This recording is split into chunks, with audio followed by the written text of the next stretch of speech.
promesse, c'est celle-là. Maintenant, on discute. Alors moi, c'est la seule question. Je suis pas un expert du Et donc, ils mettent à la tête, rappelons-le quand même, parce que c'est ça le début.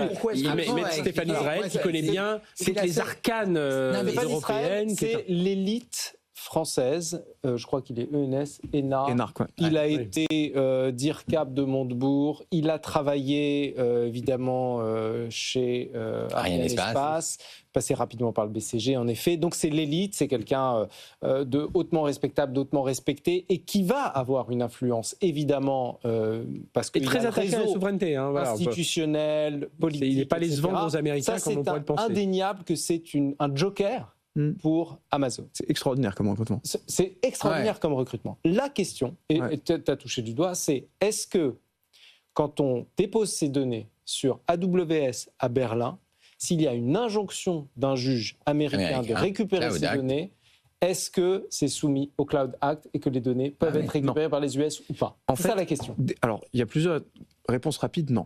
La raison, c'est non, il n'y aura pas de Cloud Act pour ces données-là. Pourquoi? Pour plusieurs raisons. La première, c'est que déjà, le Cloud Act, depuis que ça a commencé, il y a eu 0 demande pour AWS. Pour une raison très simple, qui est le Cloud Act, en fait, c'est fait pour le B2C.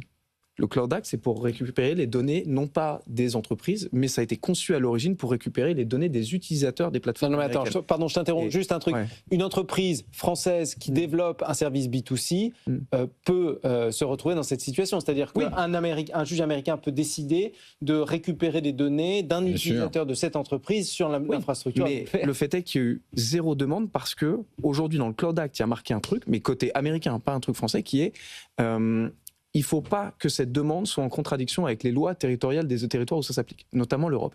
Donc en fait, il y a un psychodrame autour du Cloud Act qui est les Américains vont prendre nos données, alors que la vraie question, c'est pas le Cloud Act, c'est quand il y a conflit de loi. Quand la loi américaine dit que tu peux faire quelque chose, mais que la loi européenne dit que tu n'as pas le droit de le faire. Et en fait... Et dans un conflit de loi, laquelle des deux prend le dessus? Ça veut dire que la RGPD est au-dessus du Cloud Act. Exactement. Et c'est déjà, c'est marqué dans le Cloud Act, que c'est la juridiction locale qui s'applique. Mais le deuxième truc, c'est que justement, c'est la deuxième partie où je vous disais, il y a une partie technologique, comment on sépare les deux.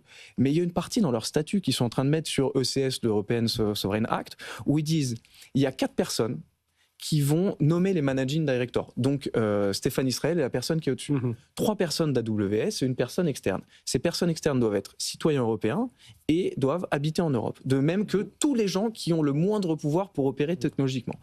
Et ce à quoi ils sont en train de réfléchir et qui devrait sortir dans pas longtemps, c'est que dans les statuts des dirigeants, des managing directors qui vont être nommés, il y a marqué que leur responsabilité juridique personnelle va être engagée si... Quand en cas de demande de données qui doivent valider, elle doit être validée à 100% par le CEO et la chairman, dont j'ai oublié le nom, mais je crois que c'est une Allemande, ils engagent leur responsabilité personnelle s'ils font quoi que ce soit en termes de validation de contraire à la législation européenne en faveur d'une demande américaine. Donc, ils sont en train de se baquer juridiquement et tout leur argumentaire, on verra ce que nous propose le futur, mais repose sur ces 2 éléments.